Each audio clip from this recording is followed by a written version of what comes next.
Halo, Iya, Pak.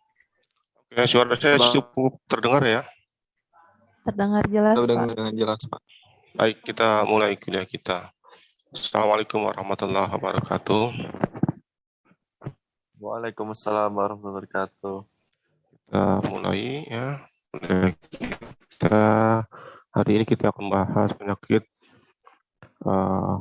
non ikan ya, penyakit yang menginfeksi pada udang, sebagian rumput laut ya. Ya, saya kira ya diawali dengan satu uh,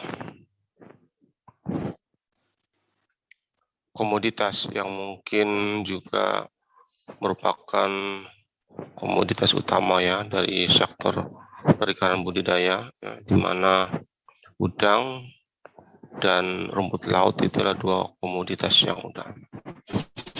Dari sisi kuantiti atau jumlah, dari sisi produksi, tonase ya, rumput laut memang paling banyak ya tonasenya. Ya, kita itu sekarang udah mungkin sekitar 7 juta tonannya.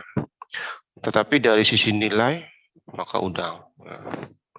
Udang kita kan data KKP ya, data KKP 2019-2020 kan ada di sekitar 1 juta ton ya. Rumput laut jauh di atas itu. Tetapi dari nilai, udang lebih tinggi ya nilai jualnya. Karena perbedaan di harga. Persoalan penyakit saya kira tidak hanya pada di ikan, di udang pun juga sama ya. Penyakitnya ada penyakit oleh virus ya, ada penyakit oleh bakteri atau cendawan, bahkan parasit sekalipun ya. Oke, tetapi yang paling utama di udang itu adalah pada penyakit virus ya, yang paling banyak ya. Entah karena komoditasnya atau memang paling banyak dieksplor terkait dengan penyakit viral di udang ini akibat dari dampak kerugian yang ditimbulkannya. Baru belakangan ya muncul penyakit yang bakterial yang luar biasa juga membahayakannya sejak kehadiran early mortality syndrome di tahun 2000. Kalau di luar negeri mungkin udah dari 2009 ya, tapi belakangan di kita baru 2019 baru masuk. Ya, jadi virus pada udang cukup banyak ya, dari mulai yang pertama ini monodon bakulovirus ya. Yang pertama ditemukan atau diidentifikasi pada udang windu ya. Makanya disebut namanya adalah monodon bakulovirus. Bakulovirus yang menginfeksi Penaeus monodon pertama kali. Ya. Ini banyak ditemukan ya, di udang windu. Terus dari era tahun 90-an ya sampai awal-awal tahun 2000-an ya, sebelum Vaname masuk ke kita menggantikan monodon. Oke, selanjutnya adalah white spot syndrome virus. White spot syndrome inilah ya salah satu virus yang menyebabkan kehancuran Penaeus monodon ya, yang menyebabkannya sampai sekarang belum bangkit seperti dulu lagi. Ya, dua virus ini yang paling utama. Ya, meskipun ada beberapa virus yang lain. Ya. Nah, setelah monodon ya mengalami kehancuran produksinya, maka keputusan Menteri KKP ya waktu itu ya Kepmen nomor 41 tahun 2001 kalau tidak salah ya, itu membolehkan Vaname masuk dan dibudidayakan di Indonesia. Jadi dasar itulah kemudian petambak mulai mencoba membudidayakan faname sampai sekarang. Nah, jadi andaikan memang kalau tidak ada peralihan komoditas dari windu ke faname, kemungkinan pun produksi udang kita juga tidak akan dalam posisi yang seperti sekarang jumlah produksinya gitu. Banyak yang memperdebatkan terkait dengan perubahan dari monodon ke faname, ya. Tetapi paling tidak ya dengan adanya faname, petambak masih mampu berbudidaya. Karena waktu itu faname ditemukan dengan spesifik patogen free, ya, sehingga lebih tahan terhadap penyakit, terutama white spot syndrome virus. Terus berlanjut sampai sekarang dan harapannya mudah-mudahan monodon pun akan bangkit kembali. Virus yang lain adalah infectious hypodermal and hematopoietic necrosis virus yang juga sama, ya. Dia ada ditemukan di udang windu dan juga ada ditemukan di udang faname. Kemudian ada Taura syndrome virus. Taura syndrome virus itu hanya pada faname, ya, hanya pada faname, tidak ditemukan pada monodon. Ya, namanya Taura, diambil dari nama sungai di Amerika Latin, ya, Ekuador. Ya. Kemudian yellowhead virus, yellowhead juga menyerang monodon. Ya. Kemudian BMNV, baculovirus midgut clan necrosis virus, kemudian baculovirus peniae. Dan di faname ada infectious myonecrosis virus, ya. Sekarang sampai sekarang dari tahun 2006 sampai sekarang juga masih merupakan persoalan yang serius di budidaya faname selain white spot syndrome virus. Kemudian ada abdominal segment deformity disease. Ya. Jadi itu beberapa jenis penyakit yang utama. Ya. Tentunya ada juga penyakit-penyakit lain, ya, yang utama. Ya.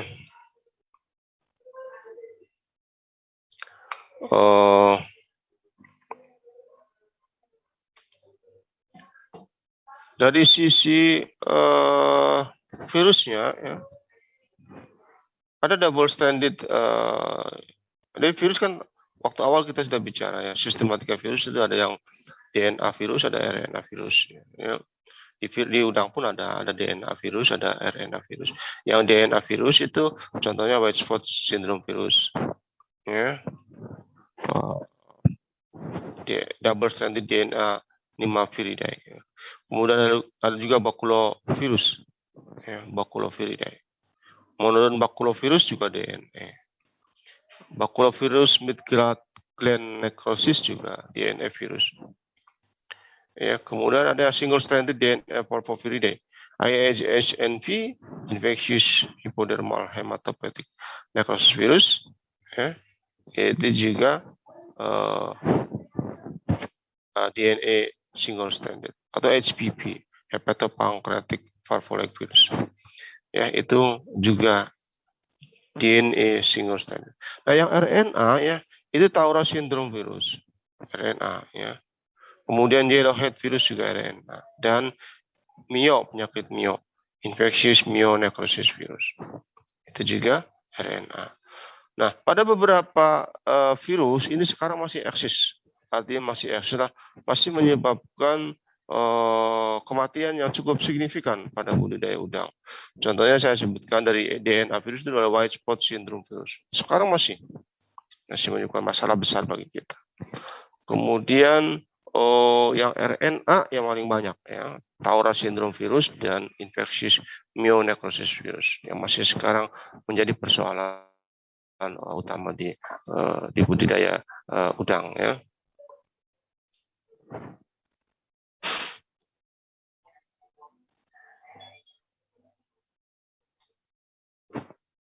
Kemudian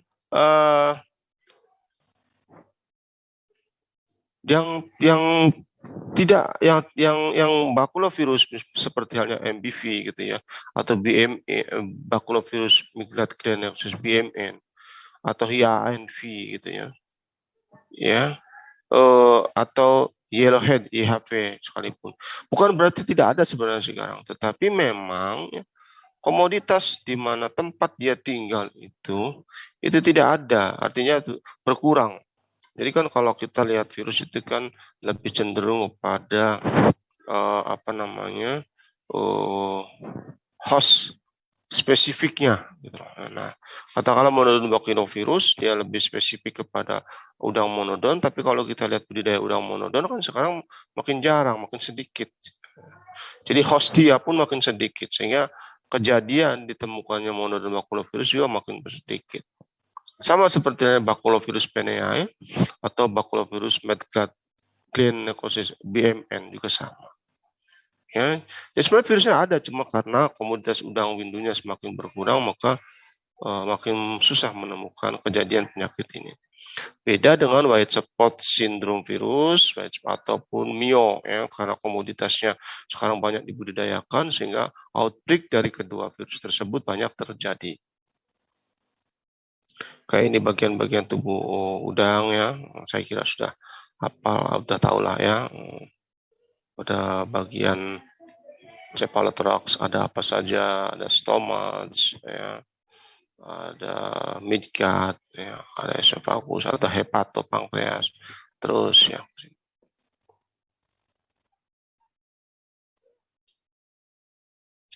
Nah kemudian kembali kita ingat lagi ya waktu belajar virus di ikan bahwa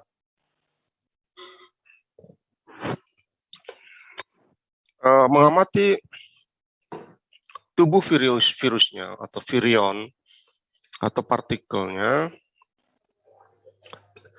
kita sering terhambat dengan penggunaan elektron mikroskop. Ya. Kalau kita hendak mengamati tubuh dari virusnya atau virionnya, sehingga kita bisa melakukan diagnosis melalui badan oklusinya atau inclusion body, di mana badan oklusi adalah kristal protein dalam jumlah besar di dalam sel, ya, yang di dalamnya berisi partikel virus. Ya, partikel virus. Nah, occlusion body itu spesifik untuk masing-masing virus. Digambarkannya berbeda-beda, ya. Tipenya sangat karakteristik untuk masing-masing infeksi virus, tidak sama. Makanya sebagai bagian besar ya kita setuju bahwa badan oklusi itu dipakai sebagai alat identifikasi untuk virus atau diagnosis penyakit virus dengan menggunakan mikroskop cahaya, ya.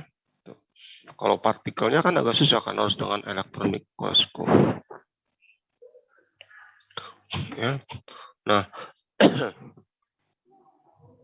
dengan adanya badan oklusi ini, maka virus berada dalam suatu wadah, ya, sehingga virus tetap stabil, ya, ketika dia berada di luar inang, ya, karena dia dilingkupin oleh suatu wadah, yaitu badan oklusi tadi,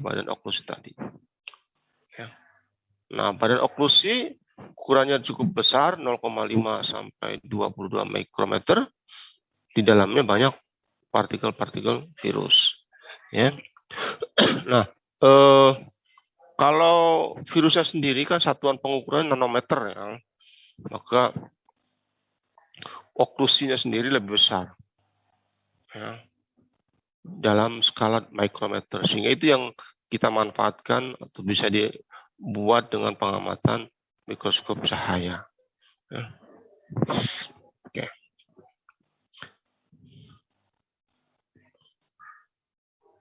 Oke, kita mulai ya dengan monodon bakulovirus. Ini adalah penyakit virus yang pertama ditemukan di kita ya di era tahun 90-an pada udang monodon.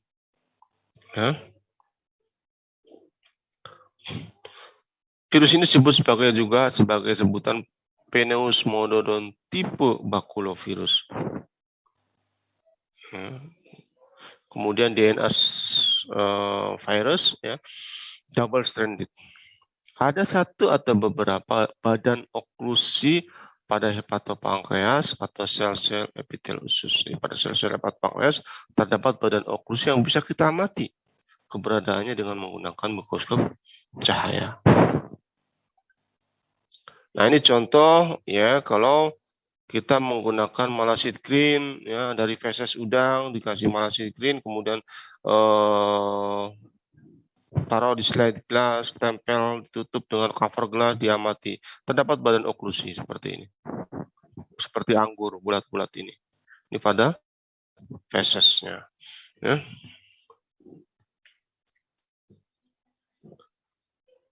Kemudian kalau kita lihat juga pada monodon yang terkena MBV, ada terlihat garis putih ini. Pada abdomen dia.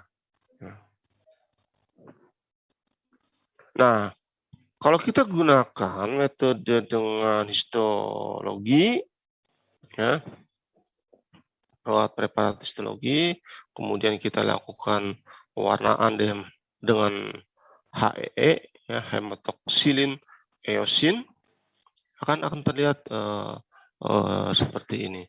Ya, coba Anda perhatikan, ini adalah inti sel yang normal. Ya, inti sel yang normal, ini juga inti sel yang normal. Sementara yang tanda panah ini adalah inti sel yang di dalamnya terdapat badan oklusi. Ya, badan oklusi terbentuk seperti anggur ini berada di dalam inti sel, intranucleus occlusion body. Inti badan oklusi yang berada di dalam inti sel. Kalau kita perhatikan jelas sekali berbeda antara inti sel yang normal dengan yang telah berkembang menjadi badan oklusi atau dalamnya ada badan oklusi. Ini terus-menerus bertambah, nanti akhirnya inti sel ini pecah. Ya, pecah, badan oklusi pecah, masuk ke saluran tubul, kemudian nanti akan diekskresikan. Ya, diekskresikan keluar tubuh. Ya. Nah, ini kelihatan banget. Ini badan oklusi, ada hitam-hitam di pinggir adalah anak intinya yang terdorong ke pinggir. Ya, seperti ini juga. Nah, ini yang dimaksud dengan bahwa badan oklusi tadi adalah sifatnya spesifik karakteristik sehingga bisa dipakai sebagai alat diagnosis penyakit viral pada udang. Sangat spesifik. Bentuknya seperti anggur ini. Nah, ini kalau kita lihat lebih jelas lagi, ya, badan oklusi. Nah, ini inti sel yang sudah di dalamnya sudah terdapat badan oklusi. Ya. Yang makin lama makin membesar. Nah, ini contoh. Ya, kalau kita warnai dengan green gram stain badan oklusinya. Di dalamnya adalah partikel virus ada di sini. Ya, sehingga nanti kalau pecah badan oklusi ini, virusnya pecah, virusnya keluar, akan menginfeksi sel dan jaringan di sekitarnya. Itu adalah monodon bakulovirus, virus yang pertama kali diidentifikasi sebagai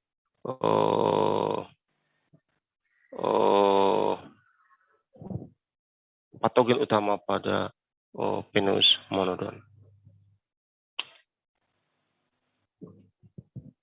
Yang kedua adalah white spot syndrome virus. Nah, ini ya, dari dulu sampai sekarang.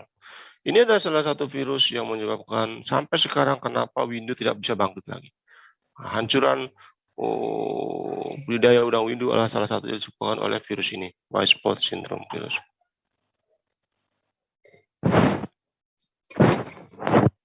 Nah, Vaname waktu itu sudah ada induk-induk yang tahan terhadap virus ini atau free, ya, SPF daripada Vaname pada saat itu tahun 2000-an awal-awal sudah ada di Amerika, sehingga introduksilah induk-induk dari Amerika tadi ke kita untuk dibudidayakan atau dibreedingkan di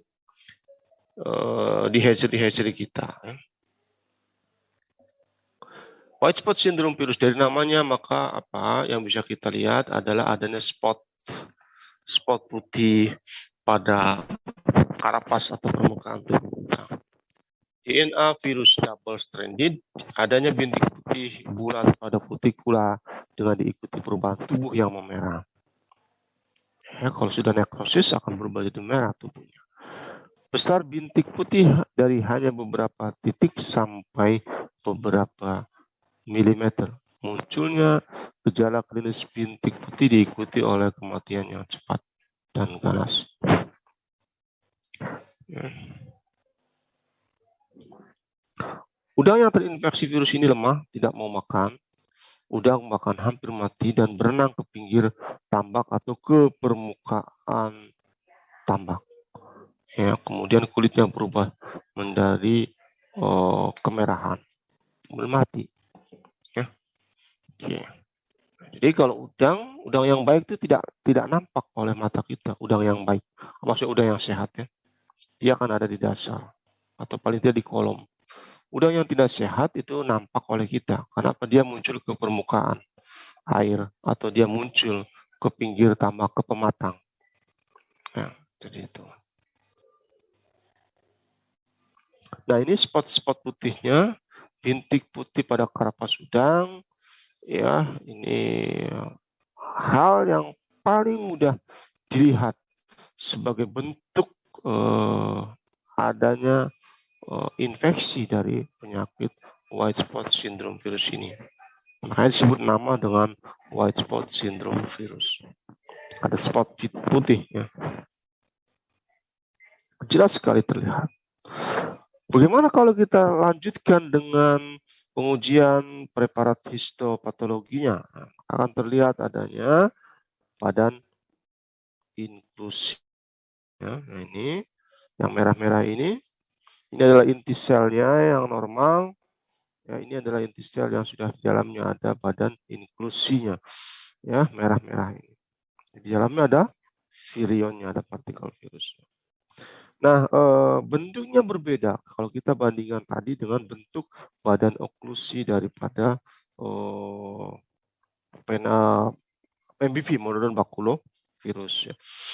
Jadi kembali lagi, bentuk dari badan inklusi bisa dipakai sebagai alat untuk diagnosis penyakit virus pada krustasea karena sangat spesifik.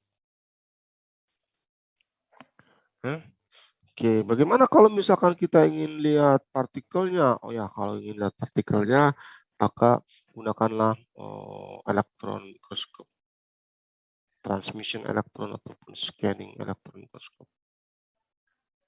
Ya, nah ini beberapa contoh partikelnya. Ya. Ini partikel atau virion dari infectious hematodermal and hematopoietic necrosis virus. Ini virion daripada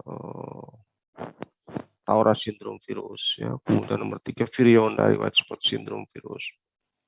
Kemudian virion dari yellowhead virus dan virion atau partikel virus dari infectious myonecrosis virus. Ya. Ini berbeda-beda. Ya. Dan bisa kita amati dengan elektron mikroskop. Ya. Karena keterbatasan daripada elektron mikroskop itu, maka kita ya di lab sering menggunakan pendekatan pada badan oklusi untuk melihat adanya infeksi virus tersebut. Ya, penyakit viral adalah penyakit yang sifatnya akut infeksi. Infeksi yang akut yang menyerang udang ya, dan menimbulkan kematian dalam waktu yang cepat.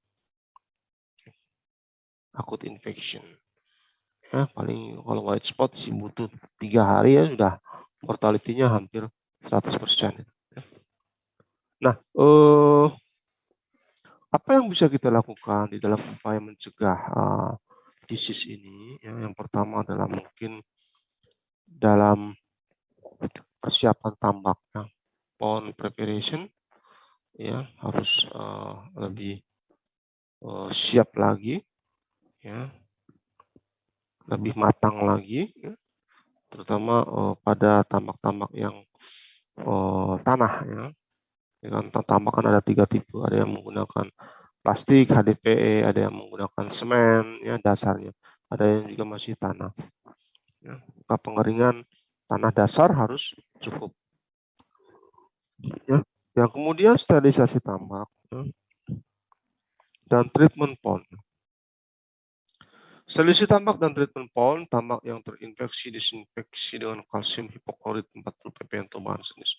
Jadi dengan disinfektan, ya biasa digunakan klorin, karena klorin masih diperbolehkan oleh pemerintah kita, ya.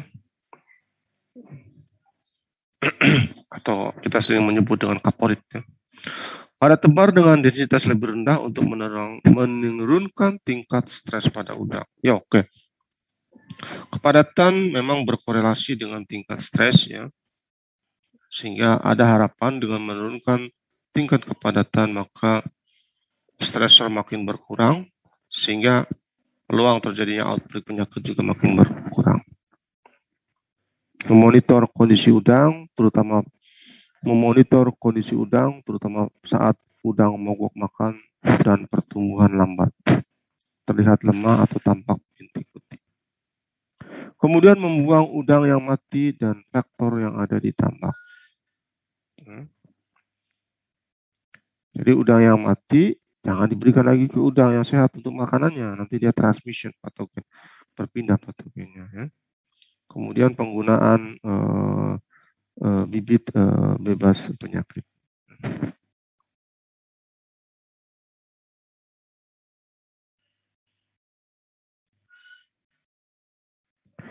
WSSP tidak dapat hidup bebas di luar inang lebih dari 3-4 hari.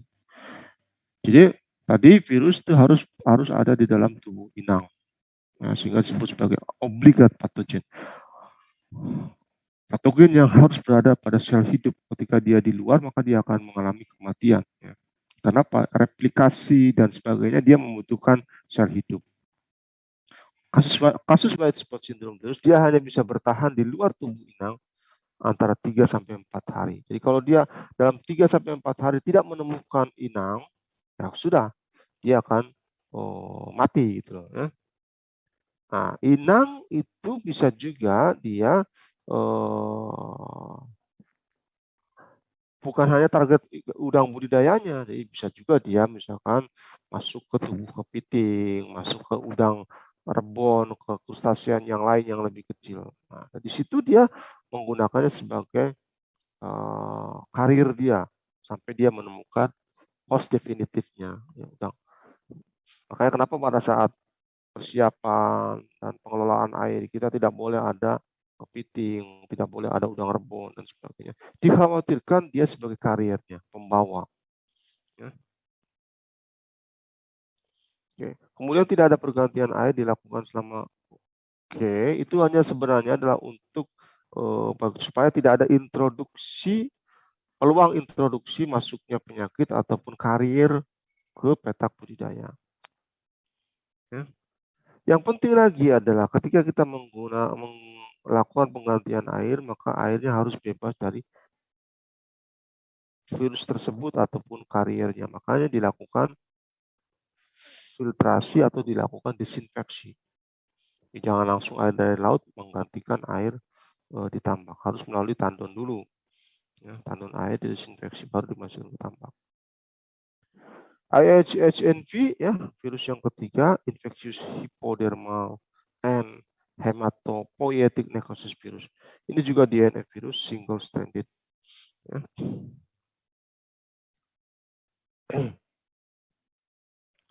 Apa yang bisa kita lihat dari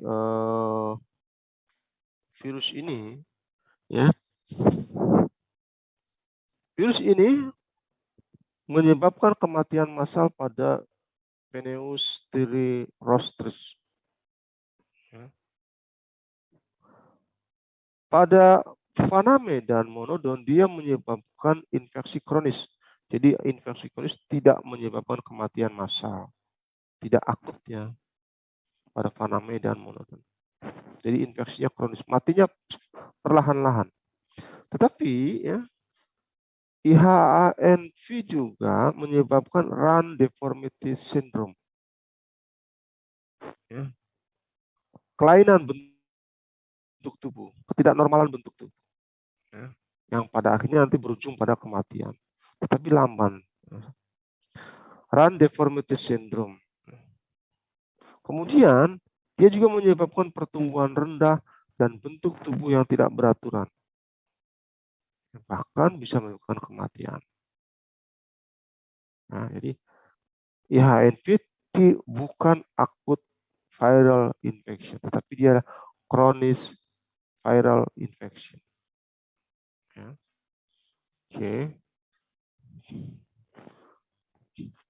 Penularan bisa terjadi vertikal dan bisa horizontal. Vertikal adalah dari induk kepada anaknya, ya, melalui fitogenesis telur, kemudian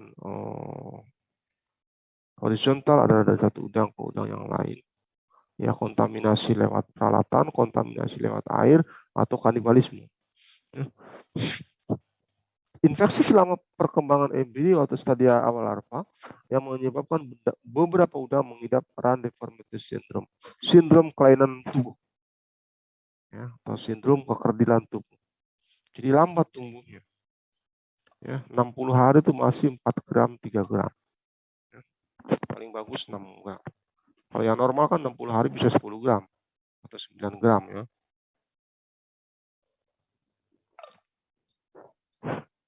Oke. Baik induk ataupun benurnya, ya bahkan juvenilnya yang terinfeksi oleh IANP tidak digunakan untuk proses produksi. Jadi meskipun kematiannya adalah kronis, tapi secara kalkulasi ekonomi nanti akan terdapat FCR yang tinggi. Ya, kenapa? Karena kerdil tadi pakannya diberikan terus, sementara udangnya tidak tumbuh. Ya. Jadi upayakan benur ditebar yang bebas IANV. Ya. Nah ini contoh run deformity syndrome. Ya. Ini bila lihat rostrumnya kan bengkok, harusnya kan lurus. Ya. Ya. Kemudian juga kita lihat, nah ini ya, nah ini rostrum, ya rostrumnya. Ya. Kemudian telsennya juga lihat tidak sempurna.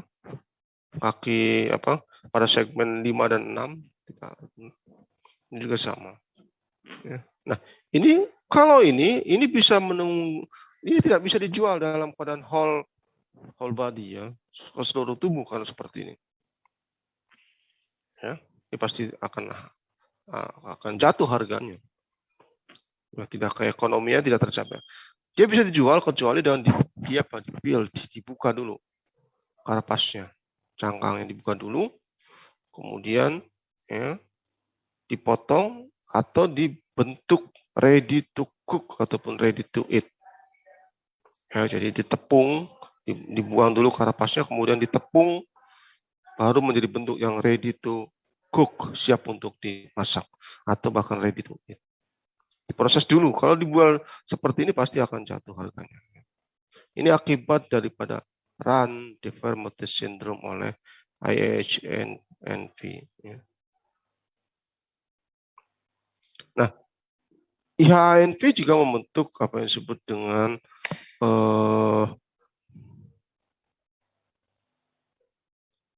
badan inklusi. Ya. Terlihat ini. Nah, badan inklusinya ada dalam inti sel dan sifatnya sangat spesifik. Nah, kita lihat ini. Bandingkan dengan inti sel lain yang normal. Ini adalah inti sel yang sudah kena badan inklusi. Di dalamnya ada badan inklusi dan otomatis di dalamnya ada virionnya. Sangat spesifik yang berbeda dengan white spot ataupun monodon baculovirus. Nah, ini kita lihat. Ini inti sel yang normal, ini yang inti sel yang terinfeksi oleh virus dan membentuk badan inklusi.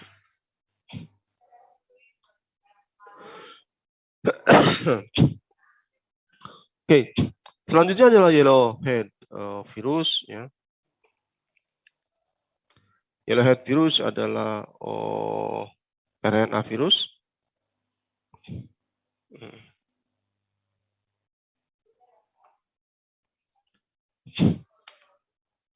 RNA virus single stranded, bentuknya batang berenvelop dan dia ada cytoplasmic virus. Jadi kalau tadi adalah inti sel, white spot syndrome virus, monodon baculovirus, kemudian IHNV juga menginfeksi inti sel. Dia hidup dalam inti sel. Nah, di nukleinya, di inti selnya. Tetapi kalau yellowhead itu ada di sitoplasmiknya, sitoplasmanya, ya, bukan di dalam inti selnya. Diawali dengan meningkatnya nafsu makan yang tinggi selama beberapa hari, kemudian berhenti dan diikuti munculnya udang di pinggir kolam. Ya. Cephalothorax menjadi kekuningan, bagian cephalothorax kuningan. Ya, makanya disebut sebagai yellowhead disease. Hari kedua, udang mengalami gejala yang sama dan meningkat tajam jumlahnya. Kemudian hari ketiga terjadi kematian massal. Jadi ini pun sama, bentuknya adalah acute infection, infeksi akut. Nah ini,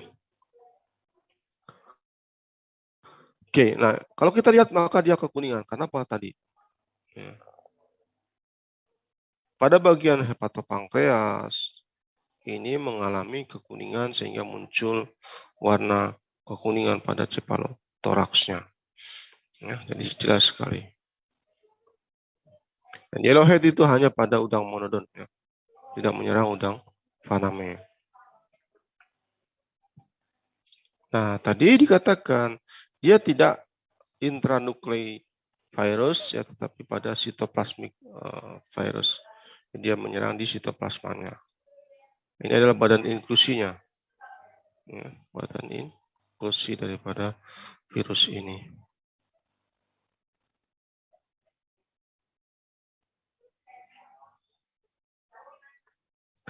Kemudian Paculovirus midgut gland necrosis ditemukan pada Penis japonicus, baik budidaya ataupun di alam. Ya, Penis japonicus adalah komoditas utama udang di Jepang dan di Korea Selatan.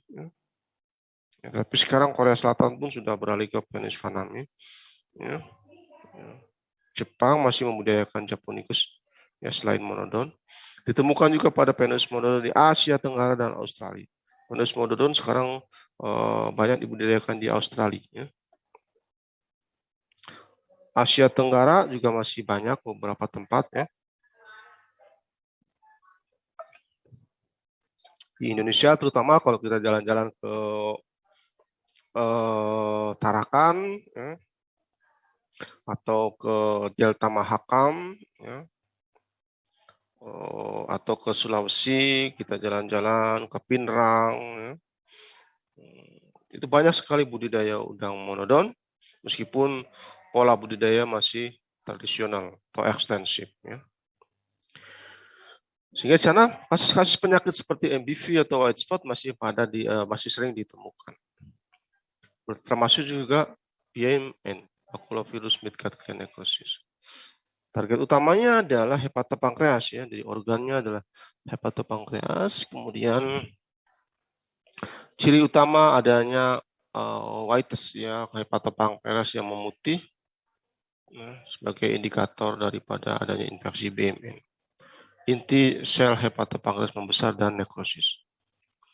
Nah ini, ya, ini inti selnya. Nah dia adalah inti sel yang diserang. Ini yang inti yang normal, ini inti sel yang membesar akibat infeksi virus. Nah ini, ya, termasuk ini. Nah, kita perhatikan ini paling jelas. Inti sel yang normal ini, inti sel yang terinfeksi virus membesar. Ya.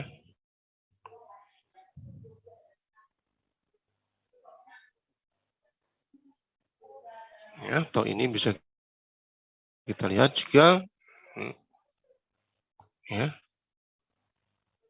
inti sel yang normal, inti sel yang terkena virus BMN.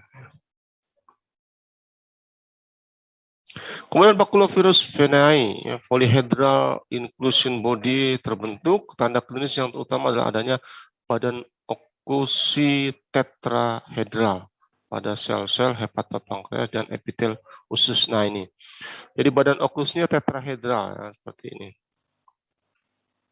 Ya, ya, berbeda dengan bentuk yang tadi sudah kita sampaikan seperti white spot, kemudian MBV, ya, kemudian juga TSV dan sebagainya. Ia adalah tetrahedral. Ya. Nah ini Ya, kalau kita buat preparasi histologi jelas sekali berbeda.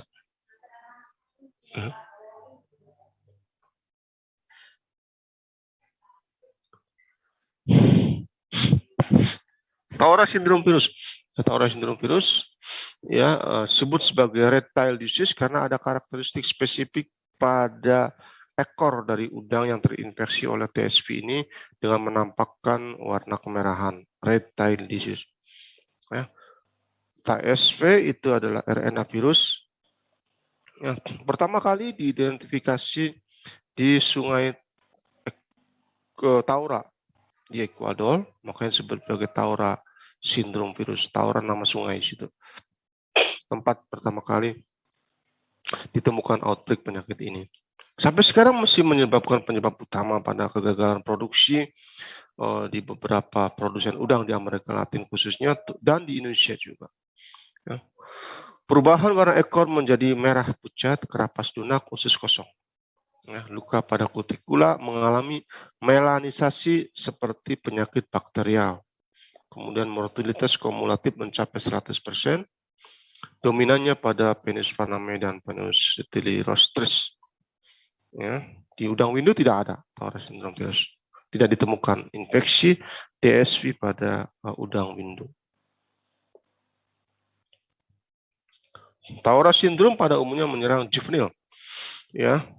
Jadi 0,1 sampai 5 gram, mungkin sekitar ya sebulanan lah ya, sebulan setengah sebulanan.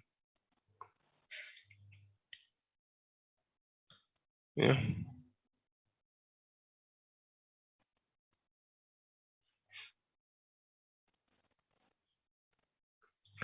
Kemudian selanjutnya adalah TSP, penyakit yang menyerang pada kutikul epidermis kulit luar.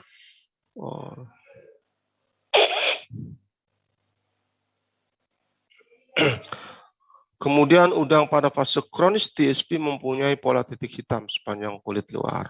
Ya.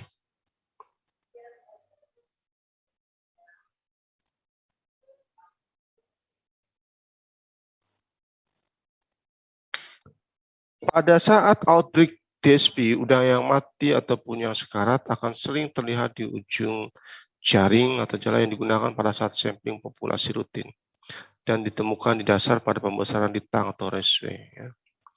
Jadi TSP ini sifatnya adalah infeksinya akut, ya sehingga kematiannya massal. Jadi begitu outbreak, maka udang yang mati akan terlihat banyak sekali dan menumpuk di beberapa titik, ya, terutama di dasar tambak yang mengikuti aliran kincir. Jadi kalau alirannya kincir itu berputar, maka ditemukan di tengah banyak sekali. Kalau kita jala, itu pasti kejala udang-udang yang mati. Jadi karena dia akut ya, infeksinya. Oke. Seperti halnya penyakit yang lain, maka hampir semua udang yang terkena penyakit virus ini menunjukkan gejala usus kosong. Tidak ada makanan sama sekali. Makanya kalau salah satu kriteria untuk melihat sehat dan tidaknya udang, ya, itu indikator full makanan di dalam usus itu bisa dipakai. Dan udang yang sehat itu pasti ususnya penuh, full, penuh ususnya. Tapi kalau yang sakit biasanya parsial saja isinya. Ada isi usus coklat-coklat atau hitam, ntar kosong, ada lagi isi, atau kosong sama sekali. Ya, kalau sudah kosong sama sekali, itu sudah menunjukkan bahwa dia sedang sakit. Ya.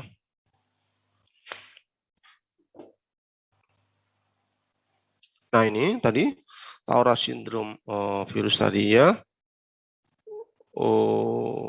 Nah ini red tail disease indikasi di sini kemerah-merahan.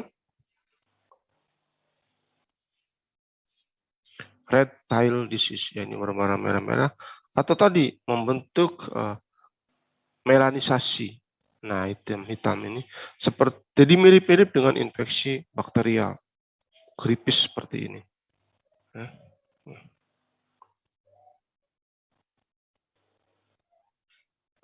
Nah, ini histologinya.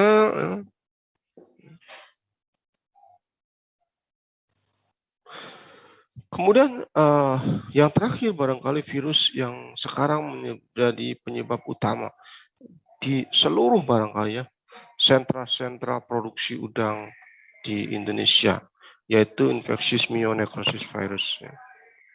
Jadi, ini adalah RNA virus, ya, double stranded. Nah, pada udang yang sakit maka daging udang akan mengalami perubahan warna menjadi keputihan dan nanti akan kemerahan. Ya. Awal putih sedulu, bintik, kemudian berubah menjadi warna merah. Ya, jadi seperti udang yang direbus. Menyerang udang pada usia 60-80 hari dengan kematian mencapai 70%. Tapi sekarang ya, virus itu makin mungkin setelah mengalami mutasi dan makin ganas, udang yang diserang pun umurnya lebih dini lagi, lebih awal lagi. Bahkan di umur sebulan pun sudah mulai terserang penyakit mio ini. Ya. Dan kalau dulu kematiannya adalah perlahan-lahan, ya, tapi sekarang perlahan sudah meningkat, jadi cepat. Makanya di kalangan petambak ada sering disebut dengan penyakit mio rasa white spot katanya. Artinya penyakit mio itu dulu matinya pelan-pelan, ya. Bahkan ada anekdot di kita itu MPP, penyakit mati pelan-pelan, tapi sekarang kematiannya lebih cepat lagi, mirip-mirip white spot syndrome virus, sehingga disebut sebagai mio rasa white spot ya di kalangan petambak. Mungkin terjadi karena perubahan pathogenesis daripada virus itu, ya, virulensinya makin meningkat, mungkin virus juga mengalami mutasi dan sebagainya. Nah, kemudian nekrotik tadi, yang putih-putih tadi meluas ya pada otot, ya. Biasanya dari segmen ke-6 dulu mulainya, ya, ke-5 ke-6 ya. Kemudian memerah terus sampai ke segmen 1-2 ya. Jadi pola kematiannya sekarang dari mulai awalnya dia kronis, tapi sekarang udah mulai menuju ke akut. Ya. Kalau dulu pelan-pelan, sekarang sudah mulai akut, sudah cepat sekali kematiannya. Oke, nah kemudian kalau kita, nah ini lihat gambarnya, ya ini gambarnya. Nah ini biasanya di 1, 2, 3, 4, 5, 6. Mulai di segmen ke-6 muncul, terus akan ke sini. Ya, seperti udang direbus. Nah, kenapa ada terjadi perubahan warna tubuh memerah ini? Karena setelah di histologi, maka sebenarnya ini terjadi karena adanya kerusakan ini. Ya, karena kerusakan muscle, jaringan daripada otot udang tersebut, ya, akibat kristalisasi dari virus tadi. Nah, dari sejarahnya, ya, pertama kali virus ini dilaporkan menginfeksi udang Faname di Brazil. Ya, nah 2006 itu di Indonesia. Kita tidak tahu ya dari mana masuknya. Kemungkinan ada dari smuggler, dari penyelundupan induknya dari Amerika Latin masuk ke kita. Karena pada saat itu kita benar-benar awal membudidayakan Faname dan begitu banyak induk dan benur yang dibutuhkan untuk penebaran di tambak. Sehingga bisa terjadi seperti itu. Karena sampai sekarang hanya ada 2 negara yang kena mio ini, Amerika Latin, khususnya Brazil dan Indonesia. Cerita mio tidak ditemukan di Thailand, tidak ditemukan di Vietnam. Tidak ada.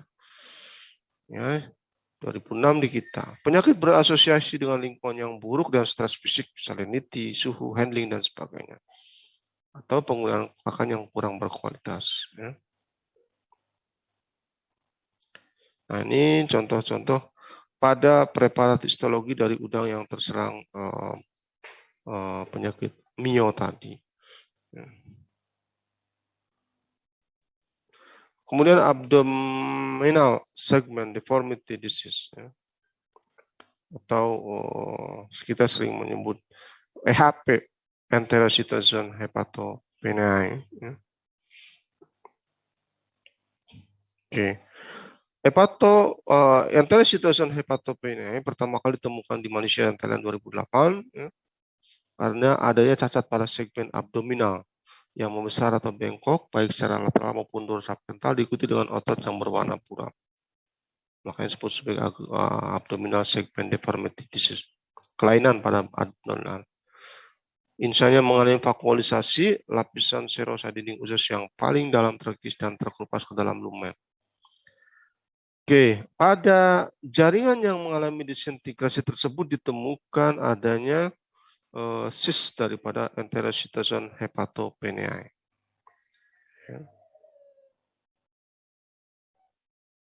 Selain itu ditemukan juga adanya bakteri Vibrio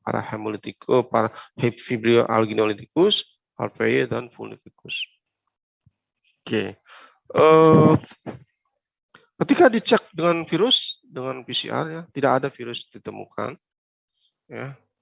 Jadi praktis penyebab utama diduga adalah karena ada parasit enterocytosome hepatopeniae. Ya. Dengan pengamatan mikroelektron ada partikel ukuran 20-20 nanometer non-envelope terdapat di sitoplasma sel dan jaringan otot, konektif tisu, insang, dan saraf yang terinfeksi. Ya.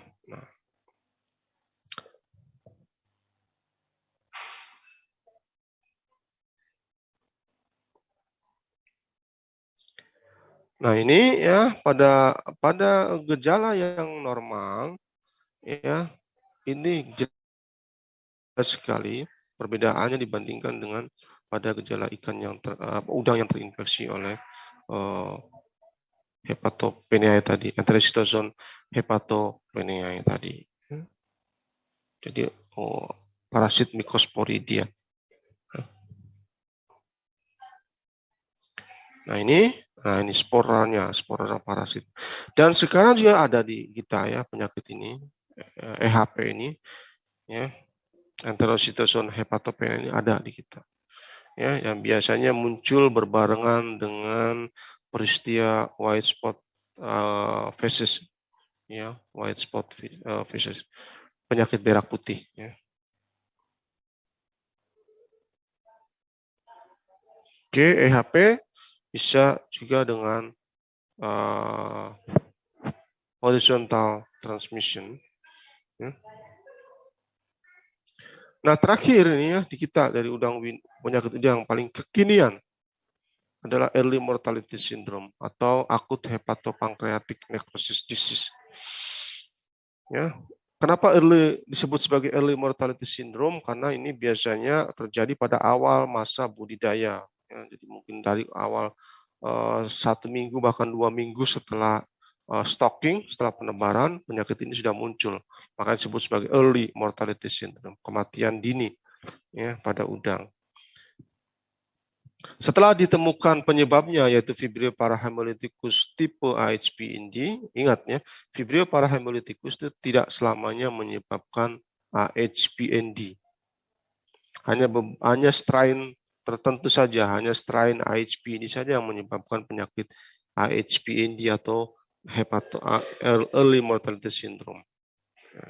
Jadi mereka atau Vibrio parahemolyticus yang menghasilkan toksin PIR A dan PIR B saja yang menyebabkan AHPND atau menyebabkan IMS. Ya. Nah, penyebabnya infeksi bakteri Vibrio parahemolyticus yang mampu memproduksi toksin PIR A dan PIR B dan menyebabkan kematian pada udang mencapai 100%. Ya, bisa sampai habis sama sekali ya di awal-awal. Dimana kalau kita lihat ya di awal juga kan sistem imun udang belum begitu berkembang secara sempurna. Ya, sementara penyakit ini menyerang udang di awal-awal infeksi. Ya.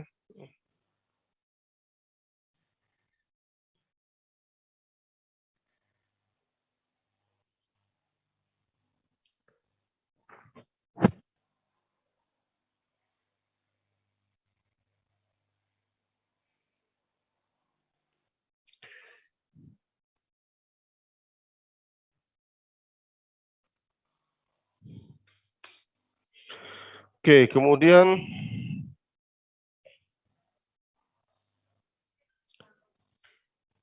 inangnya adalah Peneus Vanami. Ya. Dan outbreak-nya di bawah umur 40 hari. Munculnya di bawah 40 hari. Kalau kita lihat dari historinya, maka HPN ini pertama kali ditemukan di Cina tahun 2009 dengan sebutan Cohort Mortality Disease. Ya. Kemudian susul dengan Vietnam, Malaysia, Thailand, Meksiko, dan Filipina. Dan sebenarnya di kita juga ada sekarang sejak 2019. Ya, tapi secara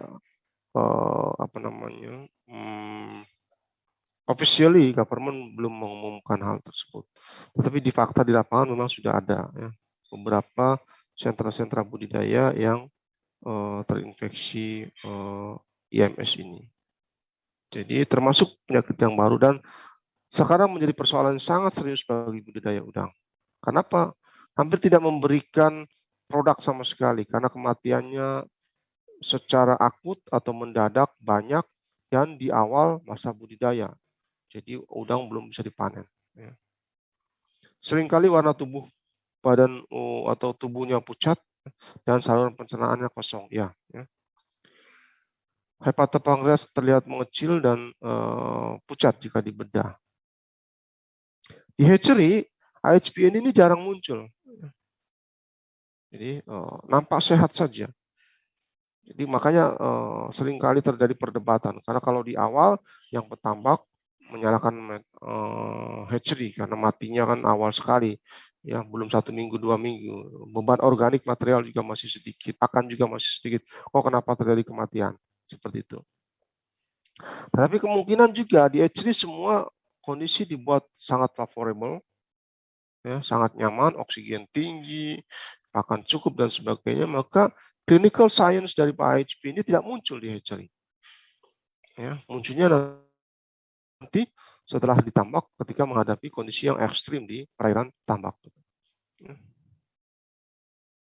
Nah ini, ya ini udang yang normal, ya. Kemudian ini yang normal, ini yang HPND ya, ini kosong kan khususnya, ini ususnya penuh, ya hepannya juga pucat, ya. Nah kemudian ini kan kosong, ususnya ini penuh, ya. Pucat, ini kecoklatan. Jadi pengamatan fullness makanan di dalam usus itu sangat perlu sekali ya, untuk melihat kesehatan daripada udang yang kita pelihara. Termasuk ketika terjadi outbreak IMS, ya, maka udang-udang yang kena IMS biasanya itu adalah kosong perutnya. Ya. Hepatonya putih. Nah, selain IMS, kita juga menghadapi persoalan dengan white faces disease atau penyakit merah putih. Ini sudah cukup lama di kita. Ya, sudah cukup lama di kita. Nah, hanya persoalannya adalah sampai sekarang white faces ini belum diketahui penyebab pastinya di kita. Ya, belum diketahui penyebab pastinya. Kenapa muncul penyakit merah putih ini? Ada yang menyebabkan kaitannya dengan fibriosis. Ya, penyakit fibriosis oleh bakteri Vibrio. Ada yang mengatakan bahwa terkait dengan infeksi enterocytosis hepatopeniae (EHP). Ya. Jadi ada yang mengatakan ini akan toksik ganggang, toksik algae dan sebagainya. Ya. Tapi ketidakpastian penyebab daripada disease ini menyebabkannya sangat sulit untuk dikendalikan karena kita tidak tahu penyebab utamanya apa, bakterial, protozoa, atau virus. Nah ini kita lihat ya, ini udang yang sehat, full khususnya. Nah ini udang yang sakit, khususnya kosong.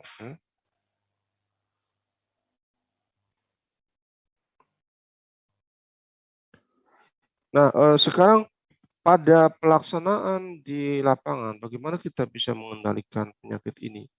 Apakah penyakit IMS,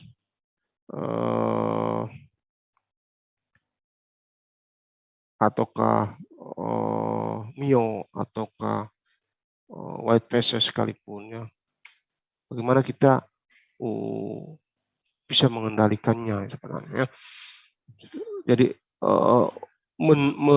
meniadakan penyakit itu juga bukan perkara yang mudah dalam budidaya.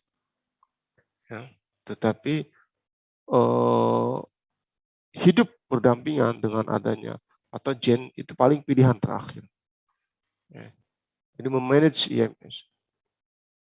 Yang pertama, kita tidak lepas daripada bagaimana menyiapkan tambak ataupun media air budidaya itu menjadi benar-benar clean and clear. Ya. Kemudian kita menyiapkan PL kita itu PL yang SPF, Specific Pathogen Free, terhadap penyakit target tadi, IHPND atau misalkan MIO. Ya, kemudian bagaimana kita mendekati pendekatan ecological approach ya dengan microbial system kita. Ya. Dan yang terakhir ini yang banyak dilakukan oleh petambak kita, ya, termasuk saya, ya, adalah menggunakan nursery pendederan. Ya, PL9 dari hatchery masuk ke pendederan selama 2-3 minggu. Ya. Jadi nanti akan terjadi umur 30 DOC, baru kemudian transfer ke grow out, ke pembesaran. Itu sedikit banyak menolong. Meskipun dari sisi praktis budidaya ini sangat merepotkan. Terutama adalah mentransfer juvenil dari nursery ke pembesaran. Itu bukan perkara mudah. Ya. Karena kalau salah, ini bisa banyak kematian setelah transfer.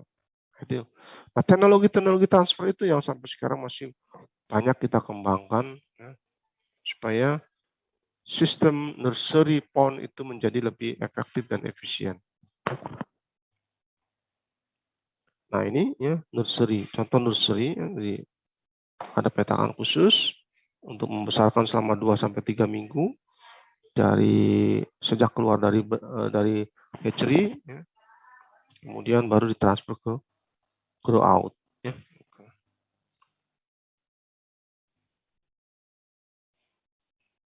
Nah ini penyakit yang sekarang mudah-mudahan tidak masuk ke kita, ya, tapi sudah ada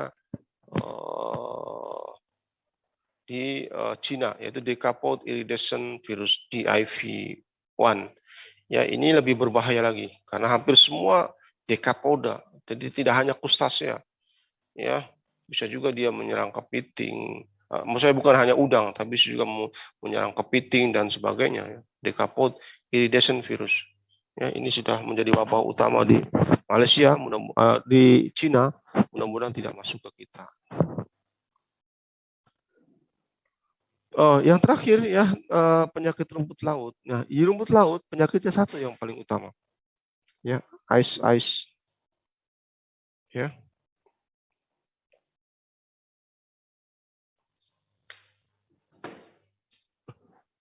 Gejala klinisnya adalah produksi lendir meningkat. Ya. Nah, kemudian permukaan talusnya kasar, terus talus tahu kan talus ya, batang-batang pada rumput laut itu, kemudian layu ya, terbentuk bintik-bintik putih dan terjadi pemutihan talus tersebut yang akhirnya nanti rontok, keropos dan rontok talusnya. Ya. Oke, nah penyebabnya ya hasil-hasil dari penelitian menunjukkan bahwa ice itu disebabkan oleh atau berkorelasi dengan kejadian Vibrio, ya, Vibrio aeruginolepticus atau Pseudomonas. Jadi kita mengisolasi bakteri-bakteri dari talus-talus yang terkena ice tadi, ya. Kemudian kita cek laboratorium, hasilnya adalah parasit-parasit ini, bakteri-bakteri ini. Kemudian kita lakukan uji postulat Koch, ya, artinya talus yang sehat kita rendam di masing-masing bakteri ini. Ya, ternyata yang menunjukkan adanya gejala ISS adalah Vibrio aeruginolepticus. Jadi kita bisa berkesimpulan bahwa salah satu penyebab dari ISS adalah Vibrio aeruginolepticus. Nah ini ya, ini kontrol yang negatif, yang sehat. Ya. Ini adalah kontrol positif yang kita infeksi dengan Vibrio alginolyticus. Ya, terbentuklah AIS tadi, ya, penyakit putih. Ya, nanti lama-lama ini akan rontok, akan patah. Ya. Ini talus yang sehat. Nah ini, ya, ini yang sehat. Ya, ini yang sakit. Ya, nanti lama-lama dia akan dari putih seperti ini tadi, lama-lama rontok.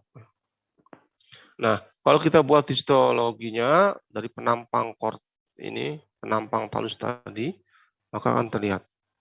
Ya, karena ini tanaman ya, ini bukan hewan kan. Kalau rumput laut berbeda tampilan histopatologinya. Ya, tampilan histopatologi daripada rumput laut. Nah, ini terlihat sekali ya perbedaannya ya pada saat sudah mulai kena menunjukkan adanya AIS ini kosong. Ya, korteksnya itu kosong. Makanya dia berwarna putih dibandingkan dengan yang masih normal ya, masih awal-awal terjadinya infeksi. Ya, oke, saya kira itu ya, ini AIS penyebab utama di rumput laut ya. Jadi penyakit infeksius ya. Kalau non infeksius lain lagi ceritanya. Itu kan rumput laut itu kan boleh dibilang dependent pada situasi alam. Sangat bergantung pada kondisi alam. Ya, ketika lautnya keruh atau pantainya keruh, dia akan keruh airnya. Ketika jernih, akan jernih. Ya. Nah, terkait dengan fisika kimianya. Ya. Tetapi kalau penyakitnya, kita hanya menemukan satu yang paling utama adalah penyakit AIS, dan ini disebabkan oleh Vibrio alginolyticus berdasarkan pada pengujian di laboratorium. Ya. Oke, ya itu yang bisa kita sampaikan. Silakan kalau ada pertanyaan.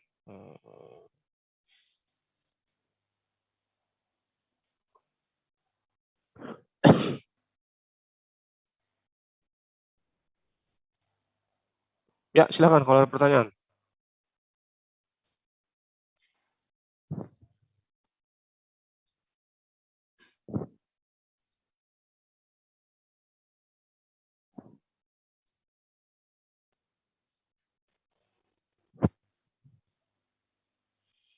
Halo. Permisi Pak. Yap. Izin seri-seri TIA Minco 1419043 izin bertanya mengenai untuk ya, kebetulan saya saat ini kan sedang berada di Tambak Udang juga ya. Nah, kebetulan kemarin beberapa hari yang lalu itu sempat berkunjung ke tambak lain dan mendapati adanya indikasi AHPND pada DOC 42. Ya. Nah, tapi pada kasus yang terjadi itu kan kalau tadi itu berdasarkan materi yang diberikan keinginan makan udang itu rendah ya Pak? Ya. Nah, tetapi yang terjadi di lapangan itu justru malah cepat Pak terkait dengan makannya. Dan kebetulan juga di tempat di tambak yang saat ini saya tempati pun pada DOC di atas 60 itu sudah tersuspek fibrosis, dan pakan yang diberikan pun ternyata cepat dari udang itu sendiri. Untuk persentasenya sendiri itu di Anco itu sekitar 3%, dan itu dalam waktu 1 jam sudah habis Pak. Nah itu bagaimana Pak? Karena dan untuk penanganan itu sebaiknya seperti apa? Karena kemarin itu baru bisa sedikit dikendalikan setelah melakukan parsial. Terima kasih Pak. Pada peristiwa AHPND, ya, atau IMS. Ada beberapa tahap ya yang mungkin terjadi. Yang pertama adalah pada tahap awal di mana bisa terjadi kematian dini sekali. Bahkan pengalaman saya pribadi ya di tambak saya itu baru 10 hari pasca tebar udah kena gitu kan. Ya, bisa juga dia terjadi di fase-fase pertengahan. Ya, seperti kamu bilang tadi di 45 hari. Di 60 hari pun bisa juga terjadi. Ya, jadi ada periode-periode karena ini sangat tergantung pada density daripada bakteri yang ada di dalam air dan juga di dalam udangnya itu sendiri ya. Ini kan Vibrio parahemolyticus. Jadi periodenya. Maka sebenarnya tidak belum tentu juga kalau sudah lewat 30 hari lewat dari serangan AHP ini belum tentu. Dia bisa muncul tergantung pasangan density daripada bakteri terutama Vibrio parahemolyticus di air dan di tubuh udangnya. Ya, oke. Nah, yang kedua adalah kenapa seperti kontradiktif apa yang disampaikan antara nafsu makan dengan kejadian? Ya, indikator patologis yang paling utama itu adalah dengan polimerase chain reaction. Ya, dicek dari udangnya, ya, dari hepatopankreasnya, apakah dia membawa Vibrio parahemolyticus. Karena menggunakan TCBS saja itu belum tentu menggambarkan infeksi yang sebenarnya. TCBS itu kan media umum untuk Vibrio. Bisa Vibrio parahemolyticus, bisa Vibrio harveyii, bisa Vibrio alginolyticus, bisa juga Vibrio yang lain. Belum tentu Vibrio parahemolyticus. Jadi instrumen yang paling baik untuk melihat keberadaan AHP ini adalah dengan polimerase chain reaction PCR, ya, dengan targetnya pada PIR A dan PIR B. Ya, itu.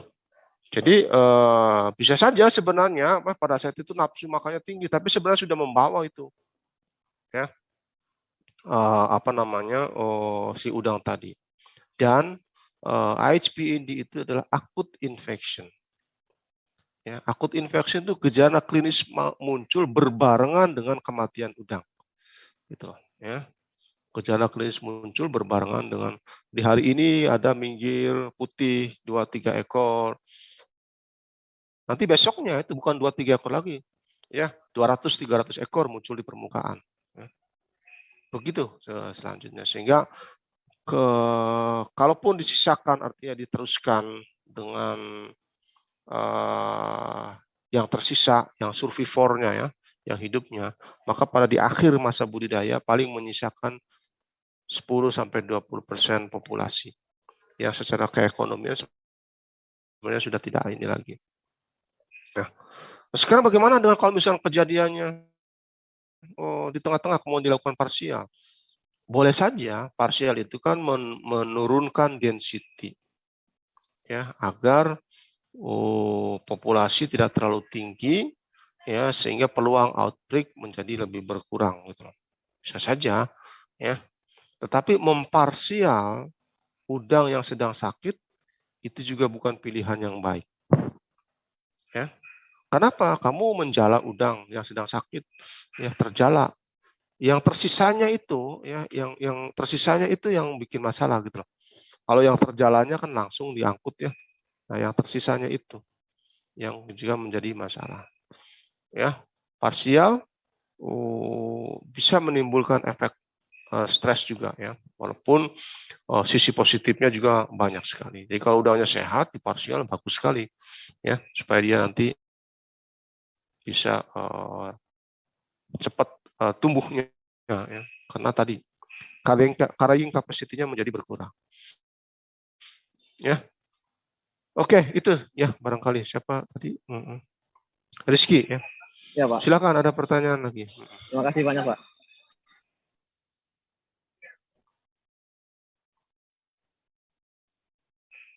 Halo, silakan. Rita, ada pertanyaan? Maidiva?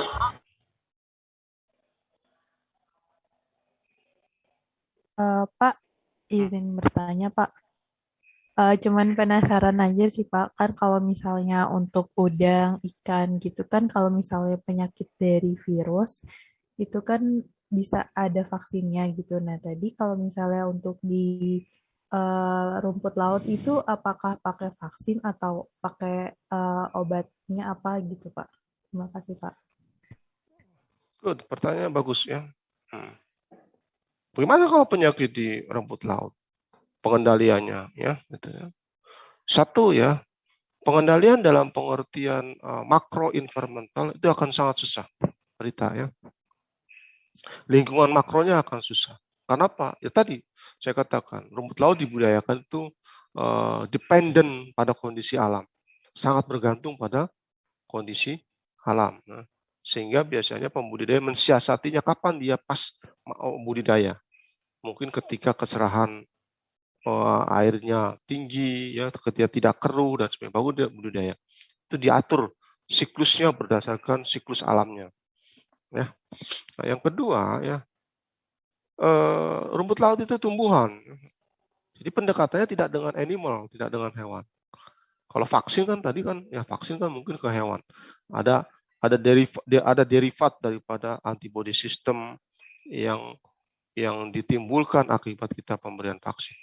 Nah, di tumbuhan tentunya tidak bisa begitu ya pendekatannya tumbuhan, karena tumbuhan itu lebih cenderung pada sistem yang non spesifik, tapi bukan darah ya, karena dia tidak punya gitu, sistem dari cekaman stres ya, dengan SOD, superoksid dismutase dan sebagainya. Ya, jadi tidak ada proses vaksinasi dan sebagainya pada rumput laut.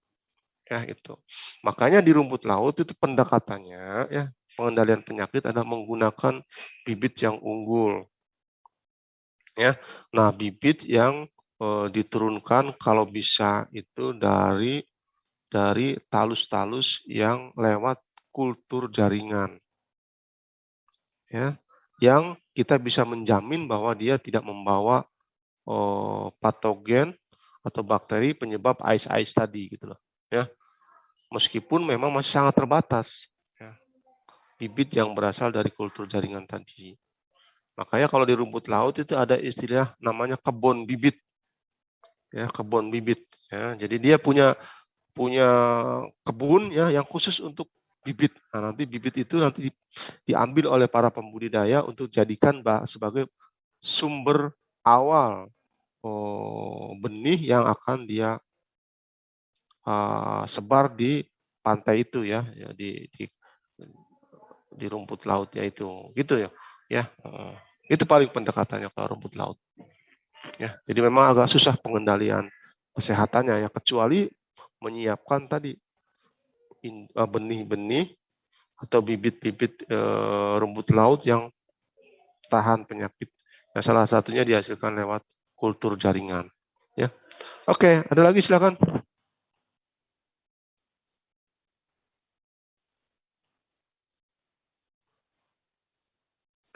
Mahdia, ada pertanyaan, Mahdia? Amirul Hidayat, ada pertanyaan?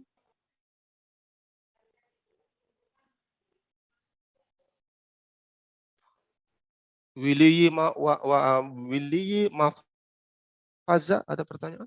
Boleh, Pak. Pak, kan kalau virus itu ada yang ada yang DNA virus, ada yang RNA virus. Ya. Saya penasaran aja sih Pak, sebenarnya si jenisnya itu berpengaruh nggak sih Pak ke tingkat virulensinya? Terima kasih. Ya, good ya. Jadi baik DNA ataupun RNA virus, kalau lihat dari virulennya, kedua-duanya sangat virulen, sangat berbahaya. Tetapi ya, orang virologi mengatakan RNA virus itu sedikit lebih berbahaya dalam pengertian karena kecepatan dia bermutasi, gitu, ya, berubah itu lebih tinggi dibandingkan dengan DNA virus, sehingga kita itu lebih mengkhawatirkan kepada RNA virus. Ya. Beberapa virus pada udang itu adalah RNA virus ya, di antara penyakit mio kan RNA. Itu kekhawatiran kita ya. Jadi kecepatan dia bermutasi mengikuti, dan mutasinya itu bukan makin lemah ya, tetapi makin kuat itu ya. Itu kira-kira ya Wideye ya. Baik, terima kasih Pak. Ada yang lain? Silakan.